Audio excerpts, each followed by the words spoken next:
Dua dari empat napi yang kabur dari lapas Kerobokan berhasil ditangkap. Mereka ditangkap di Timor Leste pada Kamis yang kemarin.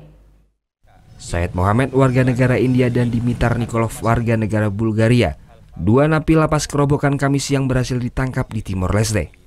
Kalapas Kerobokan, Tony Nainggolan belum mengetahui kapan dua narapidana ini akan dibawa ke Bali.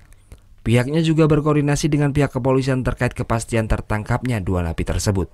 Kita lihat nanti apakah pihak kepolisian nanti akan menyerahkan langsung ke pihak kita atau pihak kepolisian nanti membutuhkan beberapa keterangan yang dibutuhkan pihak kepolisian.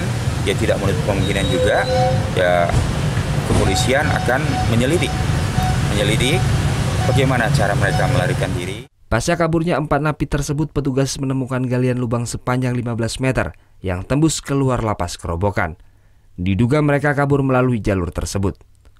Keempat napi tersebut yakni Sean Edward Davidson, warga negara Australia, Dimitar Nikolov, warga negara Bulgaria, Syed Mohammed, warga negara India, dan Teko King, warga negara Johor, Malaysia.